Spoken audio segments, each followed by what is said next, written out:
चलिए सीधे रुक करते हैं दिल्ली के कॉन्स्टिट्यूशनल क्लब का, जहां पर इस वक्त संबोधित कर रहे हैं कार्यक्रम को CEC Sunil Arora. Honorable Justice Patnaik sir, I think the loss of Parliament was the gain of judiciary. Shri Arjun Ram Meghwal ji, our personal association goes back to 86-7 when we worked together, and in some way or the other we have been working together ever since. In fact, before I became election commissioner, he was my minister when I was DG of Manesar Institute of Corporate Affairs. He was the MOS of Corporate Affairs. So it's all decided somewhere else. Apa Sahab, Srinivasan ji, actually this place where we are sitting is itself a hallowed place, founded in 47 February, with the objective of fostering social contacts amongst the luminaries of the Constituent Assembly of India.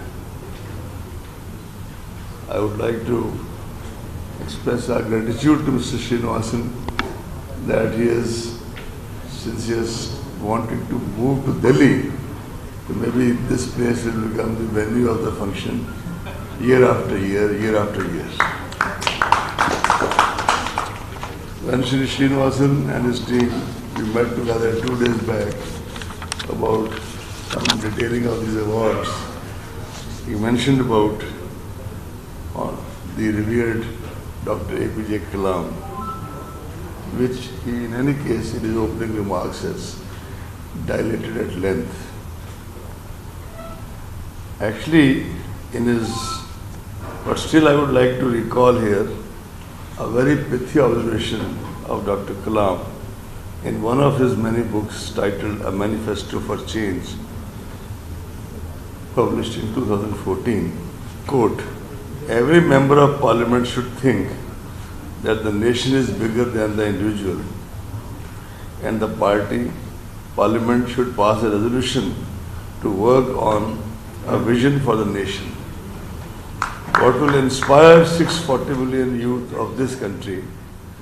It is the visionary policies enacted by the parliament to make this nation great and transform its society into a knowledge society." Dr. Srinivasan, when he started this, I was just wondering, it almost personifies, I am reminded of an old 2 sentences, "मैं अकेला ही चला था जानिबे मंजिल मगर लोग साथ आते गए और कारवां बनता गया." There is a lot of discussion about unionization of politics, and rightly so, as a part of the general discourse of the country. But very few people realize the quantum and quality of work that most political people do, which remains under the radar and is not exposed to even either the civil society or even the media. Having been the head of a PSU, the then Indian Airlines, for 5 years from 2000 to 2005, I have appeared before several committees in those 5 years.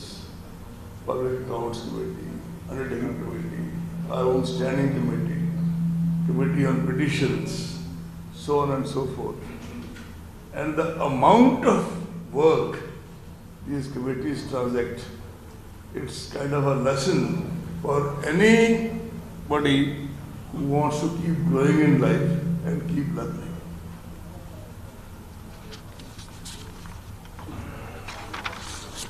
Mr. Srinivasan also said that they have a very rigorous process of selection. We have 2 Maharatnas and Mahasansad Ratnas and jury sitting here. And he also he said that we get a lot of data from Lok Sabha Secretariat at the Institute of Policy Research, known as PRS. Without much ado, I would like to start from quoting from Dr. Ambedkar about the nature of our constitution. Quote, however good a constitution may be, if those who are implementing it are not good, it will prove to be bad. However bad a constitution may be, if those who are implementing it are good, it will prove to be good. Eminent jurist of Nani Palkiwala, who really needs no introduction, who never needed introduction then, not even now, he observed in one of his famous cases, the survival of our democracy. I think it was Keshwanand Bharati case. Quote, the survival of our democracy and the unity and the integrity of the nation depends upon the realization that constitutional morality is no less essential than constitutional legality. Dharma, it's a part of the code, righteousness, sense of public duty or virtue, lives in the heart of the public man. When it dies there, no constitution, no law, no amendment can save it.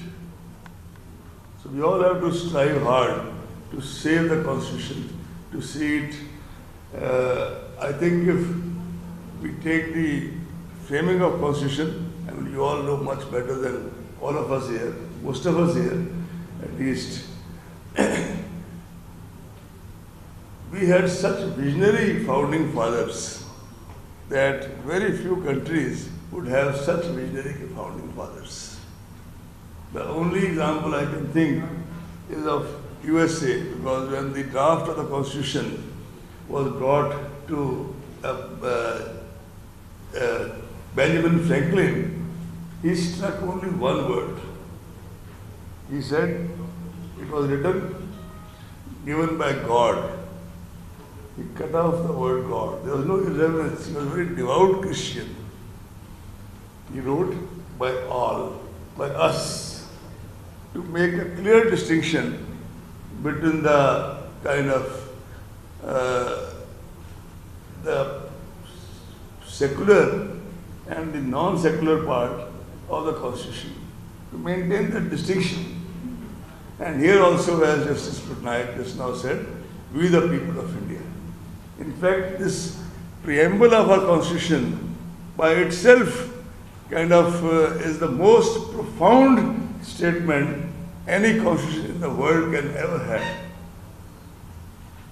We talk of Magna Carta, yes, again a very profound preamble. We know France, USA, but even the preamble of our Constitution, such a young and fledgling democracy, got freedom after 1757 practically, barring the revolt of 1857, and so much kind of imagination, so much vision, and so much to say for generations to come. I'd like to say that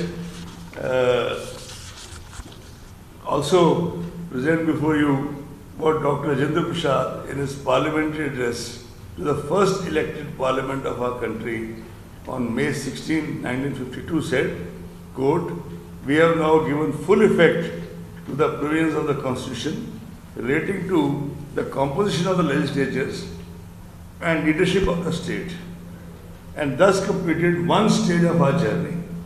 Even as we complete that stage, we start another. There is no resting place for a nation or a people on their onward march. You, members of parliament, newly elected by over 170 million of our people at that time, are the pilgrims who have to march forward in their company. On you rests a unique privilege and a heavy responsibility. And imagine where our parliament, honorable parliamentarians sit. It had speakers like Dr. Mavlankar, Dr. Vittalbai. In those days, there was a tradition that when the Viceroy used to come to address the then House, everybody, including the speaker, would stand. Vittal Bhaiji, he resisted this. He told the Viceroy that you will first come to my room and we will together go to the house. And thus stopped the picture of this standing Indians under the British rule, etc., etc. At that point of time, they had that much courage and that much kind of will to say, to put forward their point of view. Once the Commander-in-Chief of the then British Army, who was a kind of nominated member, he made a long speech in the House, but was not present when his speech was being discussed. Vittal Bhaiji insisted that this shall not be discussed and he will not be allowed in future to make any speech in the House. Rest is history. Commander-in-Chief had to tender an apology at the floor of the House.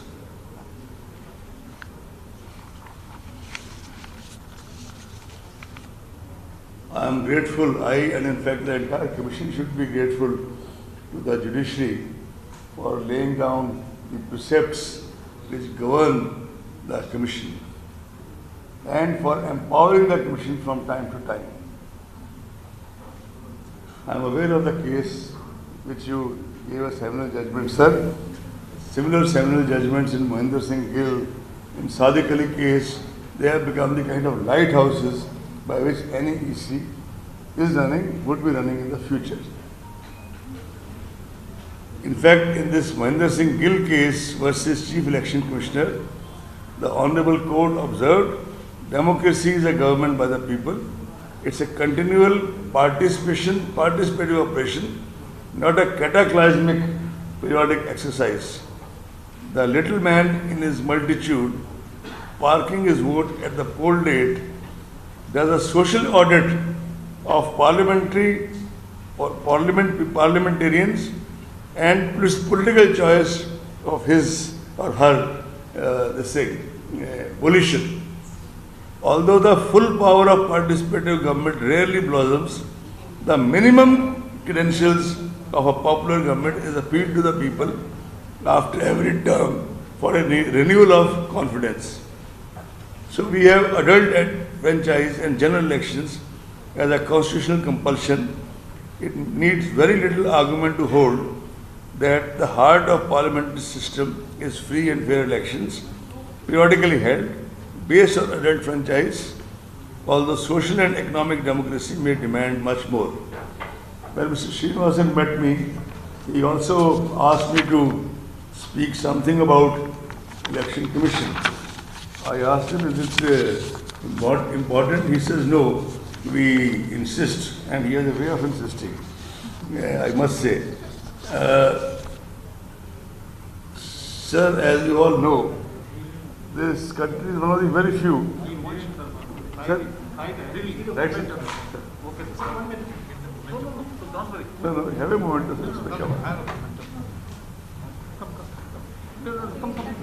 I'll finish in 5 minutes.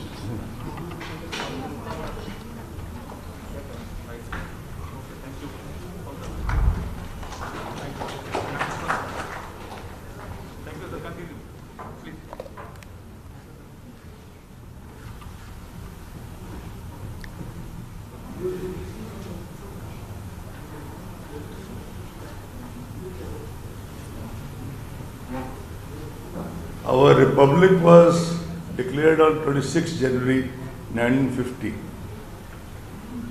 The announcement about the constitution of Election Commission was made on 25th January 1950, which is one day before the formal declaration of republic. That again shows the kind of vision of the founding fathers. By the way, the first elections conducted by the legendary Shri Sukumar Sen, the first CEC, in whose name we have now instituted an award, it took almost 8 to 10 months. We still have in the archives of the Commission the old black and white photographs of the people trudging on the camel back with the huge ballot boxes, etc., etc. We have already decided to start a museum of democracy in the IIDM, which is our international institute in Dwarka, and very soon, maybe in a year or so, you will see the entire collection there. At that time, since it was the first lecture, we approached Shri Pranab Mukherjee to give us an address. He said the role of the commission, he gave a 40-page address, one of the extracts, the role of the commission in the practical play of democracy in India has been simply outstanding. It's a long quotation. I've already been getting kind of looks from Kavita ji, so I'll eschew going through it. I'll request my colleague Mona and Shefali to kindly make available the text outside if anybody is interested. I'll just wind up with 2-3 things. Sorry? No, it's okay. COVID-19 recently, will not go through the in-between history, but COVID-19 recently presented us a very, very challenging kind of a situation. And in fact, in those days, most of the fledgling democracies, including some of the very vital democracies, they had stopped deferred their elections. But we decided to go ahead with it. It was a leap of faith and not a leap in the dark. But this leap of faith was not just based only on faith. Our officers, some of them sitting here, at least one of them, I would like him to stand up, Chandrabhushan. He was the in charge of Bihar, and I know how much work and energy he and Srinivasan, our CEO in Bihar, kind of they put in organization of that election. I also know that we went for the review there. I was pleasantly surprised to meet 2 district magistrates who had COVID and who had got up, and they, after the 5-6 days, instead of 14 days, they started performing their job again. In fact, one of them was Collector Patna, which probably has more than 16 constituencies. Similarly, one young collector from Kaimur district is a medical doctor. He became almost ambassador of other officers, a shining example that we all should try our best during the elections. A lady commissioner she was holding charge of 2 commissionerates. A police IG on duty, unfortunately he passed away due to COVID and other comorbidities. My colleagues, they had all of them sitting here, Mona Srinivas, my own office, Deepak, Shefali ji, our media in charge, and many others who are in the office today. I'll also go there after this. They kind of prepared a set of guidelines which were circulated somewhere in August 2020. But we made a clear exception there in the last paragraph that you can make a bit of titration, keeping in view your local circumstances and milieu. And those guidelines became a broad paradigm of Bihar election, and till this COVID persists, they will remain a paradigm. I hope it gets over early, but anyway, till it persists. We also enhanced the expenditure limit by 10% due to this. We also made some very detailed social distancing norms. The first being that the polling booth should have 1,000 voters instead of 1,500, so that in Bihar you will be surprised. The scale of election was that you had more than 33,000 new polling booths, which meant that you had to have that much extra manpower, police for security purpose, and general manpower for manning the polling booths. Similarly, in the current elections, now again we have 24,000 more booths in West Bengal, so on and so forth, because that has become a template till COVID persists. I was told to say something on reforms. One of the biggest reforms we have already undertaken is that for 80 years plus and disabled, we have made the facility of optional postal ballot. This was initially tried in Delhi, then in Bihar, is now a template. It is now actually a law. We sent the proposal to the Ministry of Law, who approved it. And only 2 days back, I am glad to report to you that this was challenged by one of the political parties in Madras High Court. Madras High Court came very heavily on that and said that what the Commission has done for 80 years plus and people with disabilities is not something with which the court would like to tamper with. Their judgment by itself was very encouraging to us because in any case, as I said earlier, it is a optional thing. It's not compulsory. In fact, I wish I could have brought a book prepared by one of my colleagues, CEO Delhi, here just to display that how many people in Delhi elections, above 100 voted.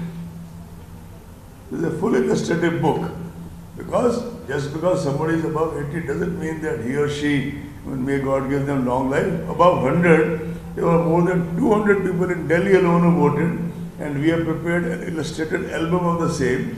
I will request my colleague Shefali to make it available to all the honorable members of the Parliament, Lok Sabha as well as Rajya Sabha. Then another thing we are very closely looking at is linkage of Aadhaar with our own EPIC card, so that we don't have to have multiplicity of cards. We have only one card. If we have Aadhaar card, it also covers the Aadhaar EPIC card or vice versa. We have already sent the proposal to the Ministry. Only day before yesterday, I think, Honorable Minister of Law and Justice gave a statement on the floor of the House that we are actively considering it.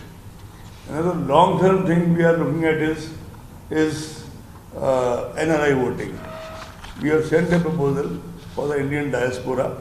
In fact, the then Honorable Prime Minister made an announcement about it on the Pravasi Bharatiya Divas in 2011, but somehow it didn't see the light of the day. So now we are trying that it should see the light of the day. And External Affairs Ministry has suggested that we should have one seminar with some stakeholders, which after the elections of these 5 states, 4 states and 1 UT, we shall be having. So that after we get all the views distilled, we are hopeful that this should see the light of the day maybe in the next 6 months or 1 year. The Commission is a continuous organization. I have had the privilege of being associated so far with the 11 state assembly elections as EC, 14 state and UT elections as CEC, and 1 Lok Sabha elections. So to that extent, I am personally very grateful to God and to, in a manner of speaking, all of you who kind of get elected and come. You see, the people of the nation, long term what we are thinking is this remote voting. On that, some scientists, what you call blockchain voting, maybe this will see the light of the day by 2024 Parliament elections. A team of technocrats and experts from IIT Chennai, some other IITs is already working on that full swing, and we hope to see the first pilot maybe in the next 2-3 months, because this is a kind of long-term vision. Individuals come and go, institutions are forever, and that is how we are working towards that. And of course, we are going to have a museum of democracy. That's not part of reforms, but that is something I thought, we all thought in the Commission. When I say I mean all the 3 commissioners. We thought that maybe we should have. I keep on hearing many times one word which I would like to say, and then we keep on hearing in many media circles, page 3 circles, page 4 circles, common man. Common man. I don't know, in the bureaucracy also it has become a popular word, common man. We are doing something for common man, common. Honorable guests, this common man is very uncommon. So uncommon, you can't imagine. He or she is capable of giving the biggest, most pleasant surprises and the most nasty shocks. when they get an opportunity every 5 years, or sometimes there is a dissolution of the State Assembly or Parliament before that, at that time. And this common man has a question for all of us, each one of us, whether it is legislators, whether it is election commission officials, whether it is the executive, whether it is the political leadership, whether for that matter it is judiciary or media, etc., etc. And that is, तू इधर उधर की बात न कर, ये बता के काफिला क्यों लुटा, मुझे रहजनों से गिला नहीं, तेरी रहबरी का सवाल है। जय हिंद।